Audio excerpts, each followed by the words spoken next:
Hello बच्चों, मेरा नाम है ममता मुंड। मेरा चैनल हिंदी पाठमाला विथ ममता में आप सभी का स्वागत है।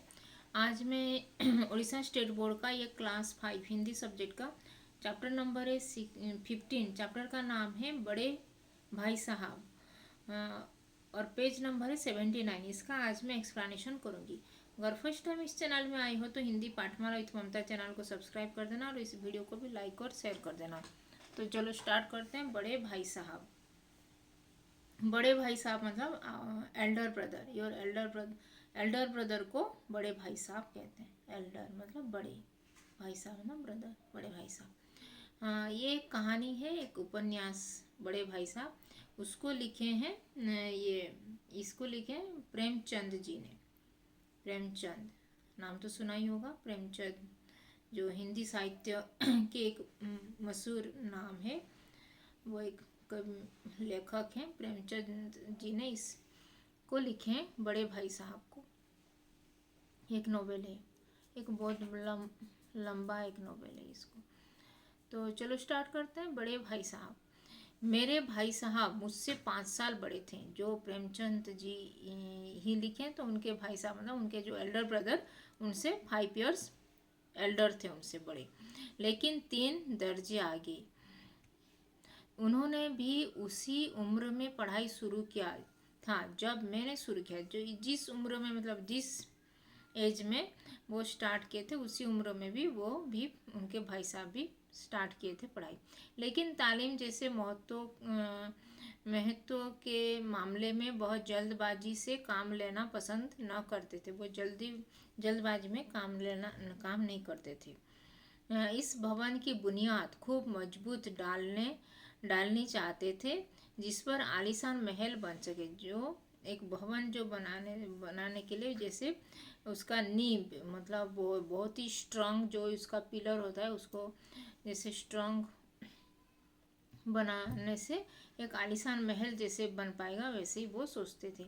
1 साल का काम 2 साल में करते थे। 1 साल का काम वो 2 साल में करते थे। बहुत ही बारीक मतलब बहुत ही टाइम लेके उसको ठीक से ख़त्म करते थे। कभी कभी 3 साल भी लग जाते थे। कभी कभी 1 साल का काम भी 3 साल मतलब 3 years में भी कंप्लीट करते थे, क्योंकि वो बहुत ही क्वालिटी के ऊपर ज़्यादा ये देखते थे ओवर क्वांटिटी। वो क्वालिटी को हमेशा प्रायोरिटी लेके वो कैसे अच्छा काम बनेगा वैसे उसके ऊपर ध्यान देते थे।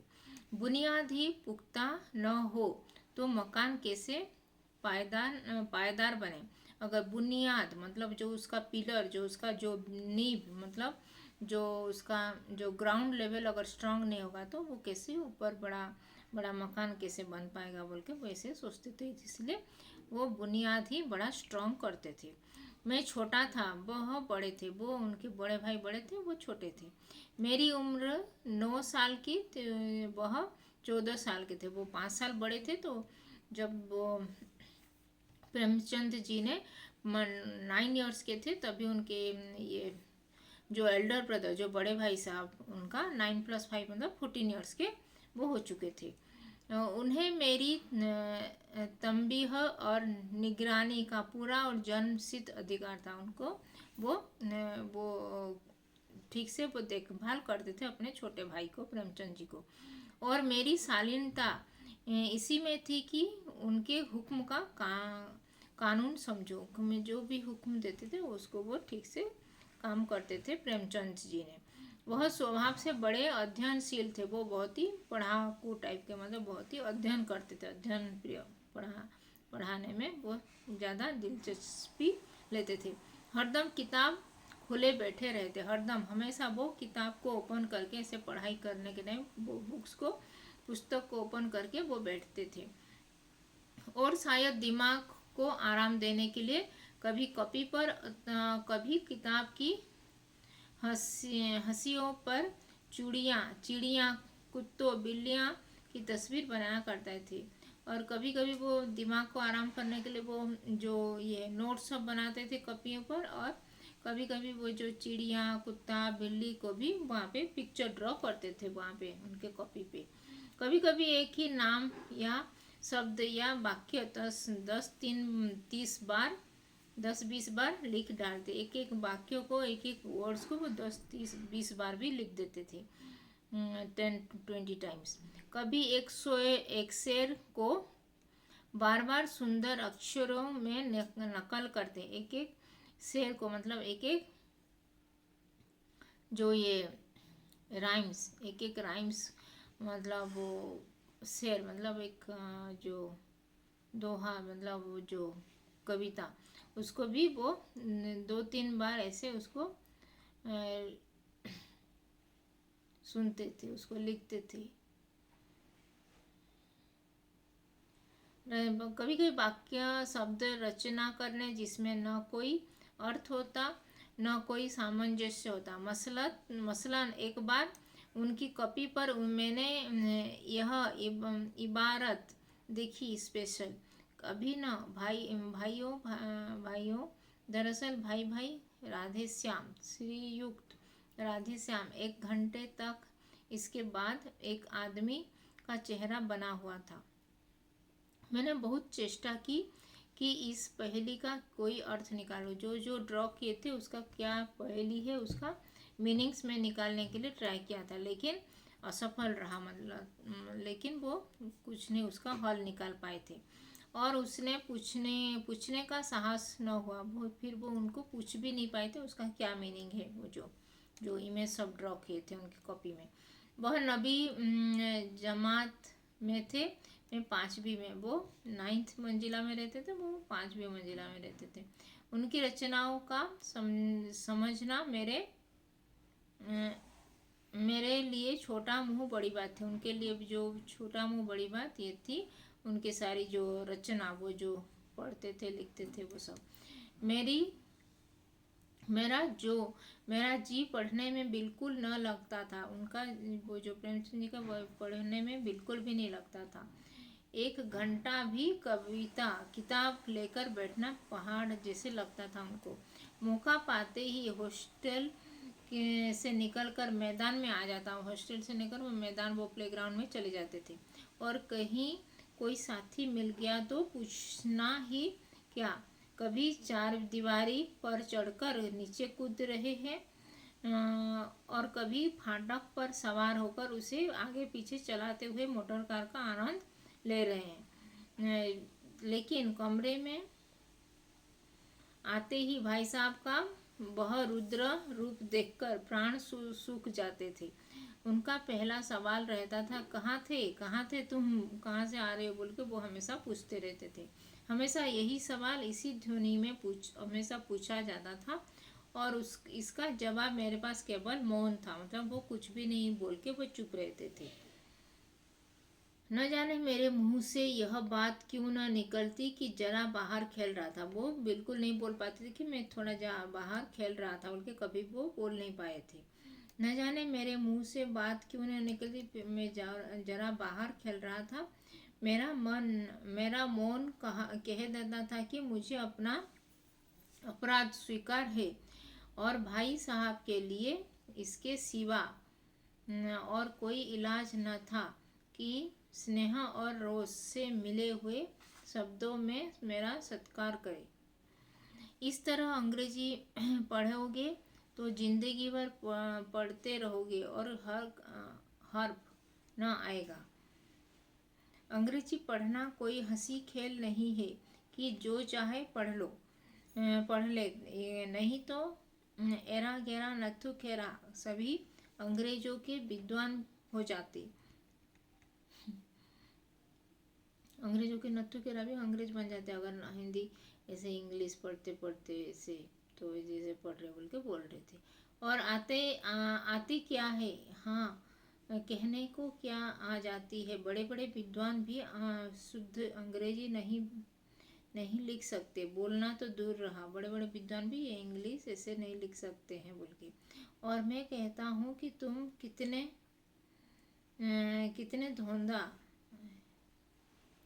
धांधा हो कि मुझे देखकर भी सबक नहीं लेते। मैं कितनी मेहनत करता हूँ, मैं यह तुम अपनी आँखों से देखते हो, और नहीं देखते कि तुम तो यह तुम्हारी आंखों का कसूर है, तुम्हारी बुद्धि का कसूर है बोल के, तुम नहीं देख पाते बोल के वो बोल रहे थे। इतने मेले तमाशे होते हैं, तुम मुझे तुमने कभी देखने जाते देखा है? रोज ही क्रिकेट और हॉकी मैच होते हैं, मैं पास नहीं फटकता, हमेशा पढ़ता रहता हूँ, मैं कभी वो हॉकी मैच को देखने भी नहीं जाता हूँ, पास में भी होता है बोल के वो बोलते हैं अपने छोटे भाई को। उस पर भी एक एक दर्जे में 2-2 3-3 साल पढ़ा रहता हूँ, एक एक 2-2 साल में पढ़ा रहता हूँ बोल के वो बोल रहे हैं। फिर भी तुम कैसे आशा करते हो कि तुम या खेलकूद में वक्त गवा कर पास हो जाए, और तुम ऐसे सोच रहे हो कि तुम खेलकूद में ऐसे करके भी, अगर नहीं पढ़ाई करके भी, अगर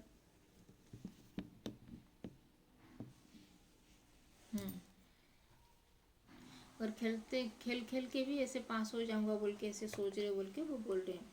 मैं तो एक ही क्लास में 3-3 बार भी पढ़ा रहता हूँ, तुम बिना पढ़ के खेल खेल के भी कैसे पास हो जाओगे बोल के ऐसे सोच रहे हो बोल के वो बोल रहे। मुझे तो 2 ही 3 साल लगते हैं, मुझे तो 2 ही 3 साल लगते हैं, 2 साल का 3 साल में मैं ख़त्म करता हूँ। तुम उम्र भर इसी दर्जे में पढ़े सड़ते रहोगे, तुम उम्र भर इसी दर्जे में एक ही साल में एक ही कक्षा में पढ़े रहोगे बोल के। अगर तुम्हें इस तरह उम्र गंवानी है तो बेहतर है घर चले जाओ और मज़े से गुल्ली डंडा खेलो। अगर तुमको इस प्रकार ही करना है तो घर चले जाके वहाँ पे गिल्ली डंडा खेलो बोल के बोल रहे हैं। दादा की गाढ़ी कमाई के रुपए क्यों बर्बाद करते हैं? दादा की गाढ़ी कमाई करते हो, दादा की जो गाढ़ी कमाई ये क्यों बर्बाद करते हो बोल के बोल रहे हैं। मैं यह लताड़ सुनकर आंसू बहने लगता, जवाब ही क्या था, अपराध तो मैंने किया, लताड़ कौन सहे। भाई साहब उपदेश की कला में निपुण थे, भाई साहब जो उपदेश जो देते थे उसमें निपुण थे, उसमें एक्सपर्ट थे। ऐसे ऐसे लगती बातें कहते, ऐसे ऐसे सुक्ति बाण चलाते कि मेरे जिगर के टुकड़े टुकड़े हो जाते और हिम्मत टूट जाती उनका। इस तरह जान तोड़कर मेहनत करने की शक्ति में अपने में न आ पाता था, और इस निराशा में जरा देर के लिए मैं सोचने लगता, क्यों न घर चला जाऊं, जो काम मेरे बलबूते के बाहर है, अपने हाथ डालकर क्यों अपनी जिंदगी खराब करूं। मुझे अपना मूर्ख रहना मंजूर था, लेकिन अपनी मेहनत करना जरूर था। मुझे तो चक्कर आ जाता था, लेकिन घंटे 2 घंटे के बाद निराशा के बादल फट जाते और मैं इरादा पक्का करके उसको काम करने में लग जाता। आगे से खूब जी भर के लगाकर पढ़ूंगा बोल के इसे सोचते थे। चटपट एक टाइम टेबल बना डालता, बिना पहले से नक्शा बनाए कोई स्कीम तैयार किए काम कैसे शुरू करूं। टाइम टेबल में खेल कूद की मत बिल्कुल उड़ जाती। प्रातःकाल उठना, जल्दी उठना और 6 बजे मुंह हाथ धो के नाश्ता करके फिर पढ़ने बैठ जाना, ये सब मैं करता था। 6 से 8 तक अंग्रेजी, 8 से 9 तक हिसाब, 9 से 9:30 तक इतिहास, फिर भोजन और स्कूल। 3:30 बजे स्कूल से वापस आकर आधा घंटा आराम करके फिर 4 से 5 तक भूगोल, 5 से 6 तक ग्रामर, फिर आधा घंटा हॉस्टल के सामने ही टहलना। 6:30 बजे 6 तक ग्रामर, फिर 6:30 से 7 तक अंग्रेजी कंपोजिशन, फिर भोजन करके 8 से 9 बजे तक अनुवाद करता था मैं, ट्रांसलेशन, और 9 से 10 तक हिंदी, 10 से 11 तक विविध विषय पर फिर विश्राम करता था, फिर सो जाता था। मगर टाइम टेबल बना लेना एक बात है और उस पर अमल करना दूसरी बात है बल्कि बोल रहे हैं, कोई भी फॉलो नहीं करता है। पहले ही हम दिन की उसी अवहेलना का शुरू हो जाती मैदान की बहुत सुखद हरियाली, हवा के हल्के हल्के झोंके, फुटबॉल की वह उछल कूद, कबड्डी के वह दाव घात, वॉलीबॉल की वह तेजी और फुर्ती मुझे आज्ञा और अनिवार्य रूप से खींच ले जाती थी, और वहां सोते ही मैं सब कुछ भूल जाता।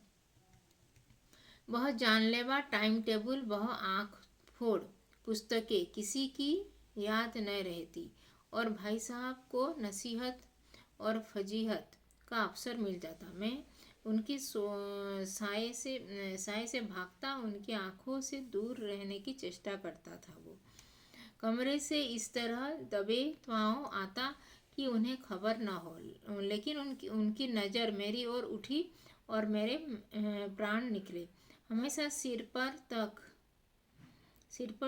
एक नंगी तलवार सी लटकती मालूम होती, फिर भी जिसे मौत और विपत्ति के बीच भी आदमी मोह माया के बंधन में जकड़ा रहता है। मैं फटकार और घुड़कियां खाकर भी खेलकूद का तिरस्कार न कर सकता। फिर सालाना इम्तिहान हुआ। फिर जब भी इम्तिहान मतलब एग्ज़ाम हुआ, भाई साहब फेल हो गए। फिर वो जो भाई साहब, उनके बड़े भाई साहब, वो फेल हो गए, इतना टाइम टेबल फॉलो करके भी। मैं पास हो गया, फिर और दर्जे में प्रथम आया। फिर वो प्रेमचंद जी ने दर्जे में मतलब उनके क्लास में फर्स्ट आ गए। मेरे और उनके बीच में केवल 2 साल का अंतर रह गया। फिर वो 5 साल पहले गैप था उनके और उनके एज में। अभी वो फेल हो चुके थे, इसीलिए अभी 2 साल का गैप रह गया, मतलब वो 2 साल पीछे पड़ रहे हैं वो उनके भाई साहब से। जी मैं आया, भाई साहब को आड़े हाथों लूँ, आपकी वह घोर तपस्या कहाँ गई?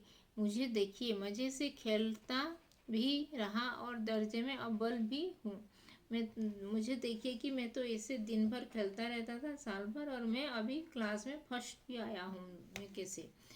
लेकिन वह इतने दुखी और उदास थे, लेकिन वो बहुत ही उदास थे कि वो कहाँ त्रुटि रह गई कि मैं इतना तो टाइम टेबल फॉलो करता था, इतना बजे उठ के इतना बजे तक ये सब बुक्स ख़त्म करता था, फिर भी मुझे कितना मैं फेल हो गया बोल के वो सोचने लगे। लेकिन वह इतने दुखी और उदास थे कि मुझे उनसे दिली हमदर्दी हुई और उनके पाँव पर नमक छिड़कने की विचार ही लज्जास्पद जान पड़ी। हाँ, अब मुझे अपने ऊपर कुछ अभिमान हुआ और आत्मसम्मान भी बढ़ा। भाई साहब का बहुत रोब मुझ पर रहा। आज़ादी से खेलकूद में शरीक होने लगा था वो।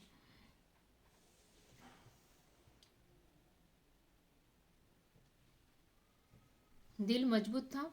अगर उन्होंने फिर फजीहत की तो साफ कह दूंगा, आपने अपना खून जलाकर कौन सा तीर मार लिया है? मैं तो खेलते कूदते दर्जे में अव्वल आ गया हूँ।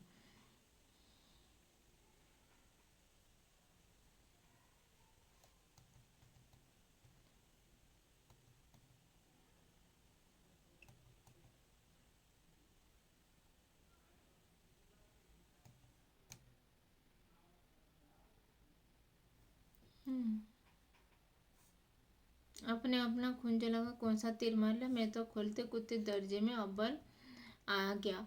जुबान से ही यही हेकड़ी जताने का साहस न होने पर भी मेरे रंग ढंग से साफ जाहिर होता था कि भाई साहब का बहुत आतंक मुझ पर कुछ नहीं था। भाई साहब ने उसे भांप लिया।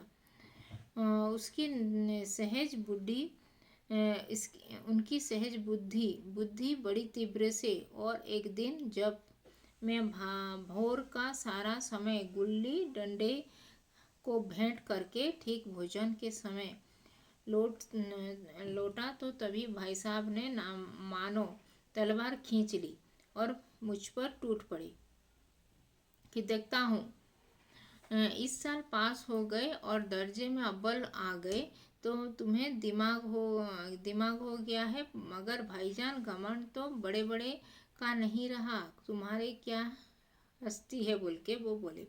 इतिहास में रावण का हाल तो पढ़ा ही होगा, उसके चरित्र से तुमने कौन सा उपदेश लिया था बोल के वो पूछने लगे। या ही पढ़ गए, महज इम्तिहान पास कर लेना कोई चीज़ नहीं है। असली चीज़ है बुद्धि का विकास। जो कुछ पढ़ो उसका अभिप्राय समझो। रावण भूमंडल का स्वामी था। ऐसे राजाओं को चक्रवर्ती कहते हैं। आजकल अंग्रेजों को के राज्य का विस्तार बहुत बड़ा हुआ है, पर इन्हें चक्रवर्ती नहीं कह सकती। संसार में अनेकों राष्ट्र अंग्रेजों का अधीनत्व स्वीकार नहीं करते, बिल्कुल स्वाधीन है, वो इंडिपेंडेंट है। रावण चक्रवर्ती राजा था। संसार के सभी महीब उसे कर देते थे। बड़े बड़े देवता उसकी गुलामी करते थे। काम और पानी के देवता भी उसके दास थे। मगर उनका अंत क्या हुआ? घमंड से उसका नामो निशान तक मिट गया था वो रावण का। कोई ऐसे एक चुल्लू पानी देने वाला भी न बचा। आदमी और जो कुकर्म चाहे करे और पर अभिमान न करे, इतराए नहीं। अभिमान किया और दिन दुगना रात चौगुना से हो गया। शैतान का हाल भी पढ़ा ही होगा। उसे यह अभिमान हुआ था कि ईश्वर का उससे बढ़कर सच्चा भक्त कोई नहीं है। अंत में यह हुआ कि स्वर्ग से नरक में ढकेल दिया होगा।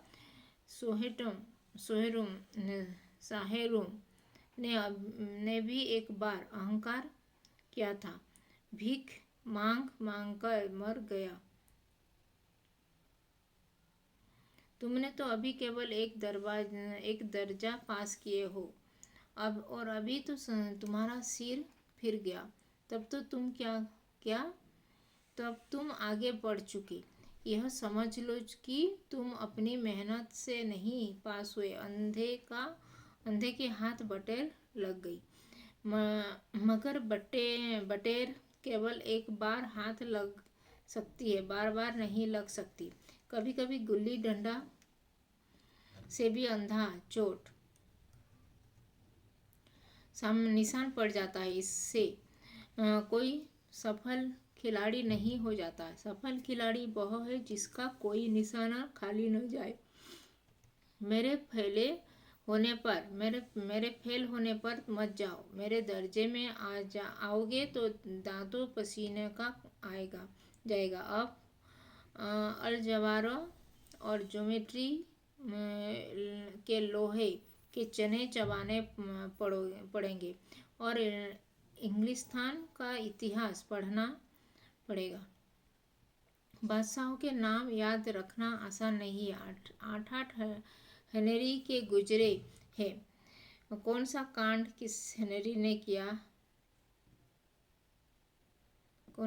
किस हेनरी के समय में हुआ, क्या यह याद कर लेना आसान समझते हो? हेनरी 7वें की जगह 8वां लिखा और सब नंबर गायब हो जाएगा। सफाचट सिफर भी ना मिलेगा। सिफर भी हाँ, कैसे ख्याल में दर्जनों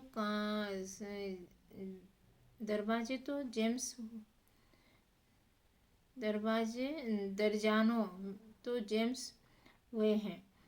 दर्जनों विलियम कोडियन चार्ल्स। दिमाग चक्कर खाने लगता है। वे आंधी रोग हो जाता है। इन अभागों के नाम भी न जुड़ते थे। एक ही नाम के पीछे दोयम चहारुम पंचुम लगते चले गए।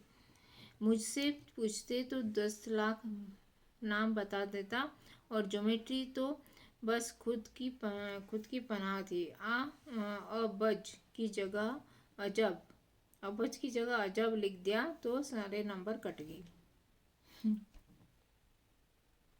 इन निर्दयी मुमतहिनों से नहीं पूछता कि आखिर अ ब ज और अजब में सही फर्क है, और खर्च की बात के लिए क्यों छात्रों का खून करते हो। दाल भात रोटी खाई या फिर दाल भात रोटी खाई, भात दाल रोटी खाई, इसमें क्या अंतर है। मगर इन परीक्षकों को क्या परवाह, वह तो नहीं देखते जाओ पुस्तक में लिखा है, लेकिन चाहते हैं कि लिखते पढ़ते अक्षर अक्षर लौट जाएंगे। और इसी रहन का नाम सिखा रख छोड़ा है। और आखिर में इन बेसिर पैर की बातों को पढ़ने से फायदा। इस रेखा पर वह लंब गिरा दो तो आधार लंब दुगना हो जाएगा। पूछिए इससे प्रयोजन क्या है। दुगना क्या है? दुगना नहीं, चौगुना हो जाए। कह दिया समय की पाबंदी पर एक निबंध लिखो जो 4 पन्नों से कम ना हो। 4 पन्ना मतलब 4 पेज से कम ना हो। अब आप कॉपी सामने खोलो, कलम हाथ में लिए अनेक नाम उसके नाम को रोइए। कौन नहीं जानता कि समय की पाबंदी बहुत अच्छी बात है। इससे आदमी के जीवन में संयम आ जाता है। दूसरे का ईश्वर स्नेह होने लगता है, और उसने कारोबार में उन्नति होती है। लेकिन इस जरा सी बात पर 4 पन्ने कैसे लिखे। जो बात एक ही वाक्य में कही जा सके उसे 4 पन्नों में कैसे लिखने का जरूरत। मैं तो इसे हिमाकत कहता हूँ। यह तो समय की किफ़ायत नहीं बल्कि उसका दुरुपयोग है। मतलब उसका टाइम वेस्टिंग है कि व्यर्थ में किसी बात को ठूस दिया जाए। हम चाहते हैं कि आदमी को जो कुछ कहना हो चटपट कह दे, अपनी राह ले। मगर नहीं, आपको 4 पन्ने रंगने पड़ेंगे, चाहे जिसे लिखिए, और पन्ने भी पूरे फुलस्केप के आकार हो। यह छात्रों पर अत्याचार नहीं तो और क्या है, अन्यथा अनर्थ तो यह है कि कहा जाता है कि संक्षेप में लिखा। समय के पाबंदी पर संक्षेप में एक निबंध लिखो। समय की पाबंदी पर जो 4 पन्नों से कम ना हो। 4 पन्ना 4 पेज से कम ना हो। ठीक संक्षेप में तो 4 पन्ने हुए नहीं, शायद 100-200 पन्ने लिख पाते। तेज भी दौड़ी और धीरे धीरे भी है। उल्टी बात है या नहीं, बल्कि बालक भी इतनी सी बात समझ सकता है। लेकिन इन अध्यापकों को इतनी तमीज़ भी नहीं। उस पर दावा है कि हम अध्यापक हैं, मेरे दर्जे में आओगे लाला तो ये सारे पापड़ बेलने पड़ेंगे, और तब आटे दाल का भाव तुमको मालूम होगा। इस दर्जे में अव्वल आ गए हो तो जमीन पर पाँव नहीं रखते। इसीलिए मेरा कहना मानिए। लाख फेल हो गया हूँ, लेकिन तुमने बड़ा हूँ संसार का। मुझे तुमसे कहीं ज़्यादा अनुभव है। जो कुछ कहता हूँ उसे गिरवादिए नहीं पछताएगा। स्कूल का समय निकट था। नहीं ईश्वर जाने यह उपदेश माला कब समाप्त होती। भोजन आज मुझे ही निस्वाद सा लग रहा था। जब पास होने पर यह तिरस्कार तिरस्कार हो रहा है तो फेल हो जाने पर तो शायद प्राण ही ले जाए। भाई साहब ने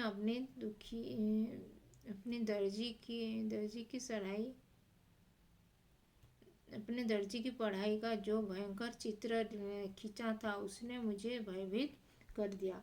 स्कूल छोड़कर घर मुझे नहीं भागा, यही तब ताज्जुब है। लेकिन इतने तिरस्कार पर भी पुस्तकों में मेरी अरुचि जो क्यों तो बनी रही। जो पुस्तक में वो अरुचि था उनका वैसे ही बना रहा। खेलकूद का कोई अवसर हाथ में नहीं जाने देता, पढ़ता भी मगर बहुत कम। वह इतना कि रोज का टास्क पूरा हो जाए और दर्जे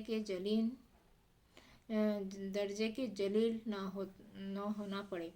अपने ऊपर जो विश्वास पैदा हुआ था वह फिर लुप्त हो गया और फिर चारों का सा जीवन कटने लगा। फिर सालाना इम्तिहान हुआ और कुछ ऐसा संयोग हुआ कि मैं फिर पास हो गया और भाई साहब फेल हो गए। मैंने बहुत मेहनत ही नहीं की पर न जाने कैसे दर्जे में अव्वल आ गया। मुझे खुद अचरज हुआ। भाई साहब ने प्राणांतक परिश्रम किया था। कोर्स का यह एक शब्द चाट गए थे। 10 बजे तक रात तक इधर, 4 बजे भोर से उधर, 6 से 9:30 बजे तक स्कूल आ जाने के पहले। मुद्रा कांतिहीन ही हो गई थी। अगर बेचारे फेल हो गए, मुझे उन पर दया आती थी। नतीजा सुनाया गया तो वह रो पड़े और मैं भी रोने लगा। अपने पास होने की खुशी आधी हो गई। मैं भी फेल हो गया होता तो भाई साहब को इतना दुख नहीं होता। लेकिन विधि की यही बात कौन टाले। मेरे भाई साहब मेरे और भाई साहब के बीच में अब केवल एक दर्जे का अंतर है। मेरे मन में एक कुटिल भावना उदय हुई है।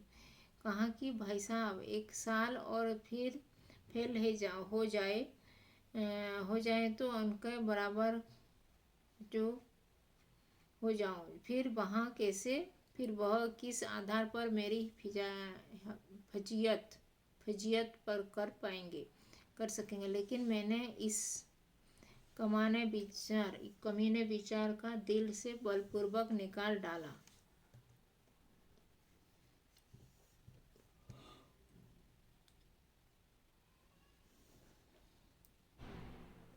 मुझे इस वक्त अप्रिय लगता है अवश्य, मगर इस शायद उनके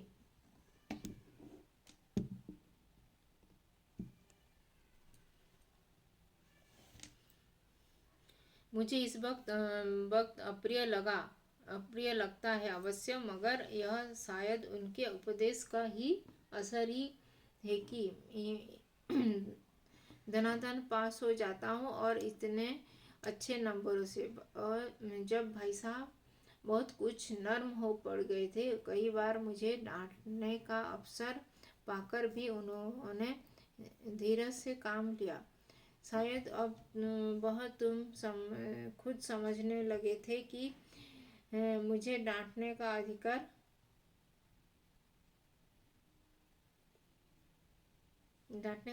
नहीं हो रहा है और या रहा भी तो बहुत कम। मेरी स्वच्छंदता भी बढ़ी। मैं उनकी सहिष्णुता का अनुचित लाभ उठाने लगा। मुझे कुछ ऐसी घटना की धारण हुई, किसी में पास ही हो जाऊंगा। पढ़ूं या ना पढ़ूं, मेरी तकदीर बलवान है। इसीलिए भाई साहब के डर से जो थोड़ा बहुत पढ़ लिया करता था वह भी बंद हुआ। मुझे कनकोए उड़ाने का नया शौक पैदा हो गया था और अब सारा समय पतंगबाजी को ही भेंट होता था। फिर भी मैं भाई साहब का अदब करता था और उनकी नज़र बचाकर कनकोई उड़ाता था। माझा देना, कने बांधना, पतंग टूर्नामेंट की तैयारियां आदि समस्याएं सब मुख्य रूप से हल की जाती थी। मैं भाई साहब को यह संदेह न करने देना चाहता था कि उनका सम्मान और लिहाज मेरी नज़रों में कम हो गया हो। एक दिन संध्या समय था। हॉस्टल से दूर मैं कनकोवा लौटने बेतहासा दौड़ा जा रहा था और आसमान की ओर श्री और थी और मन उस आकाशगामी पथिक की ओर जो मंद गति से झूमता पतन की ओर चल आ रहा था। मानो कोई आत्मा स्वर्ग से निकलकर विरक्त मन में नए संस्कार ग्रहण करने आ रही हो। बालकों की पूरी सेना लगे और झड़दार बांस लिए इनका स्वागत करने को दौड़ी आ रही थी। किसी को अपने आगे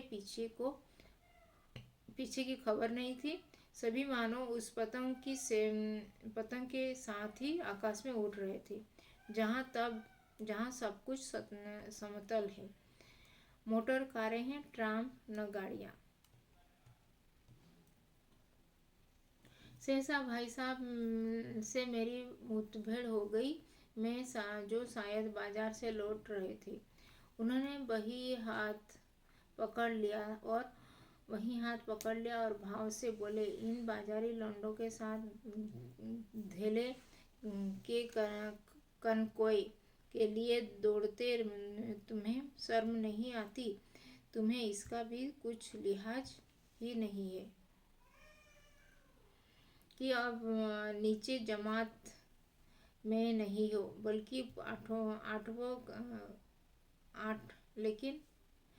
आठवीं जमात में आ गए हो और मुझे केवल एक दर्जा नीचे हो, मुझसे कभी एक दर्जा ही नीचे हो। अभी आखिर आदमी तो कुछ तो अपने पोजीशन का ख्याल करना चाहिए। एक जमाना था कि लोग 8वां दर्जा पास करके नायक तहसीलदार ही जाते थे।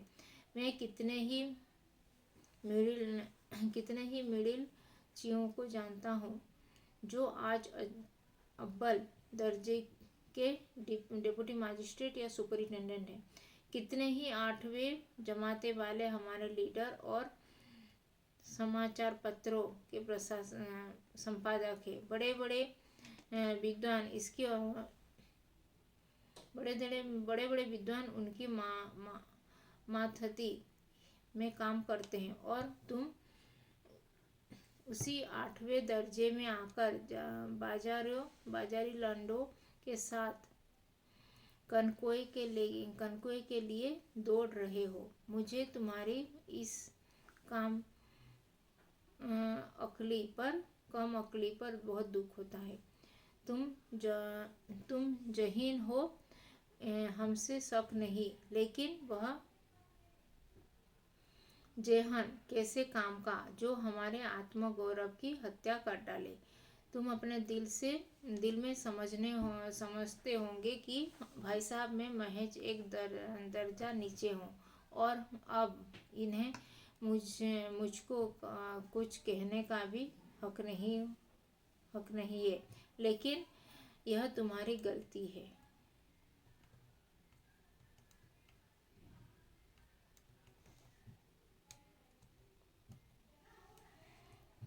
तुमसे 5 साल बड़ा हूँ और वह आज तुम मेरी हो जमात में आ जाओ और परीक्षकों की यही हाल है तो निसंदेह अगले साल तुम मेरे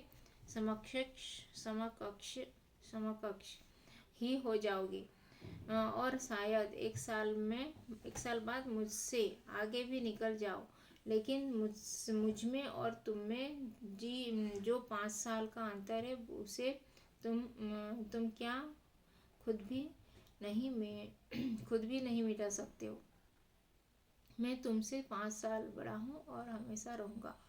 मुझे दुविधा का और जिंदगी का जो तजुर्बा है तुम उसका बराबरी नहीं कर सकते हो। चाहे तुम ऐसे और डी लिटरेचर जो और डिफिल ही क्यों ना हो जाओ। समझ किताबें पढ़ने से नहीं आती, दुनिया देखने से आती है। हमारी अम्मा न कोई के दर्जा नहीं पास किया और दादा भी शायद 5वीं 6ठी सामान्य से नहीं आए, लेकिन हम दोनों चाहे सारी दुनिया को विद्या पढ़ ले। अम्मा और दादा कि हमारे जन्मदाता ने भी, बल्कि इसीलिए कि यही उन्हें दुनिया का हमसे ज़्यादा तजुर्बा है और ऐसे ही रहेगा। अमेरिका में किसी तरह की राज व्यवस्था है और 8वें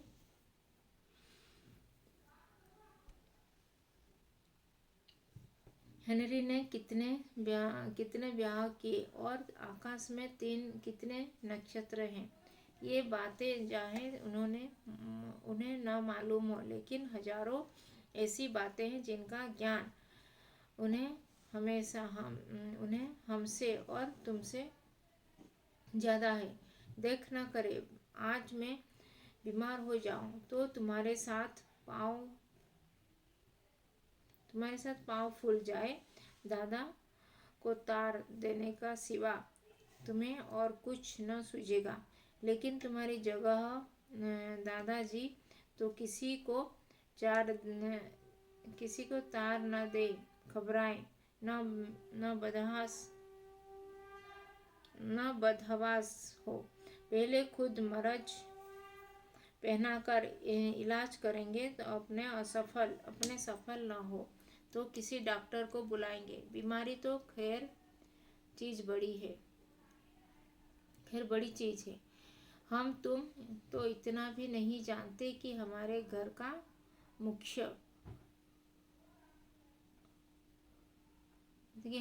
का खर्च महीना भर कैसे चले।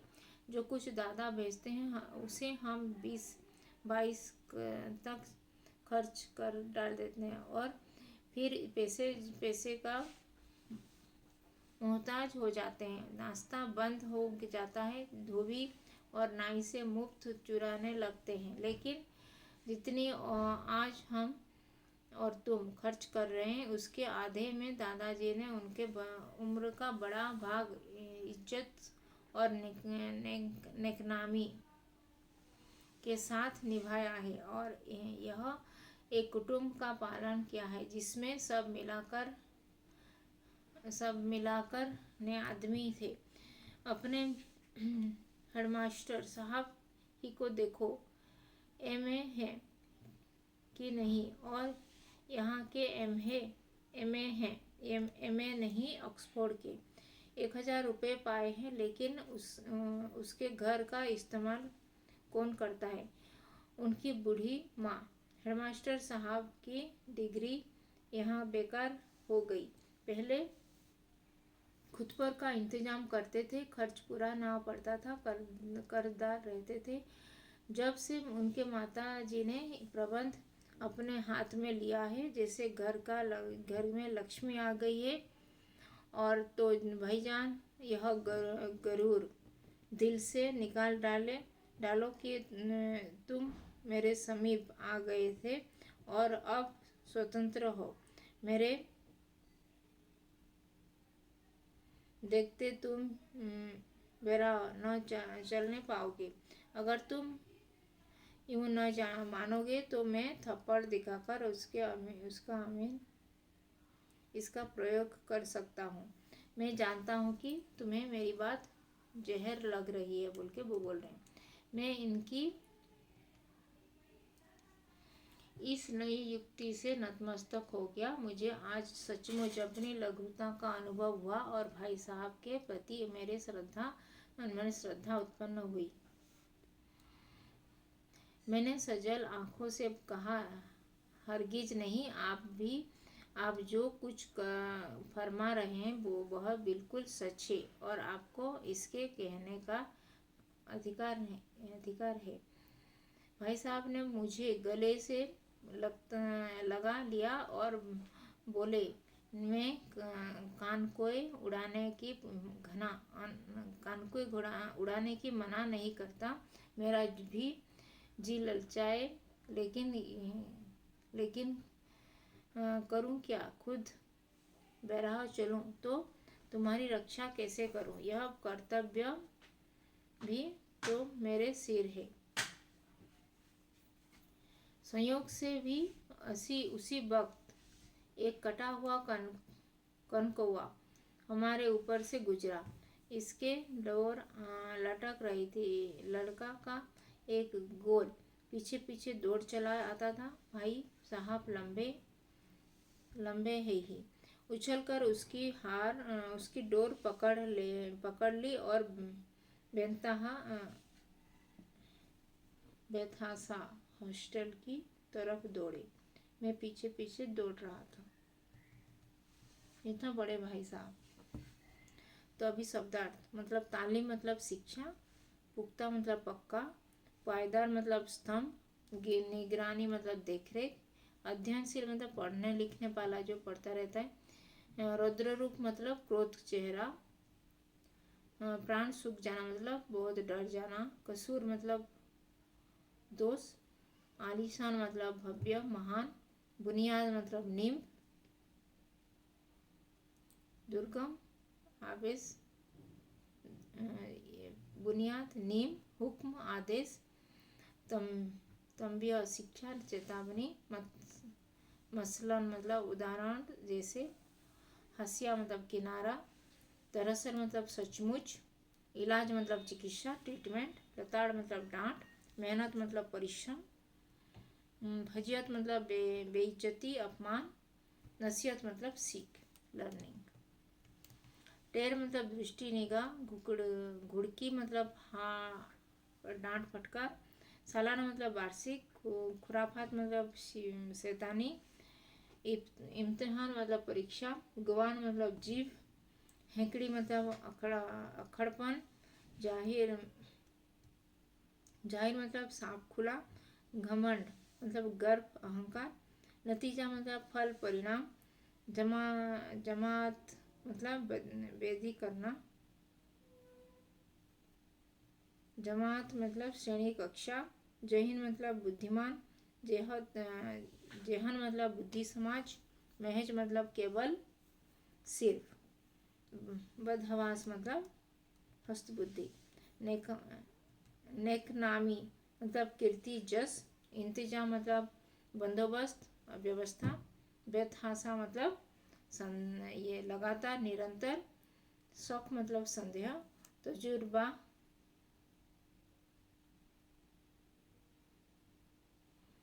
मतलब अनुभव जानकारी। तो ये था कुछ शब्दार्थ के मीनिंग। वचन होगा आँख का आँखें, घंटा घंटे, बात बातें, हल्का हल्के, समस्या समस्याएं।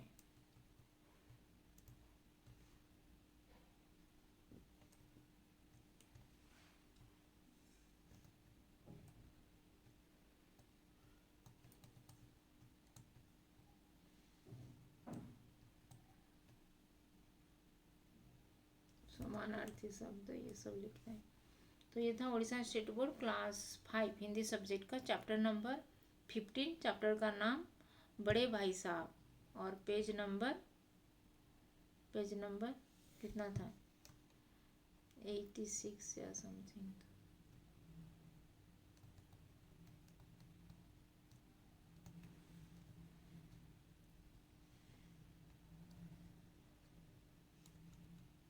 Page number 79।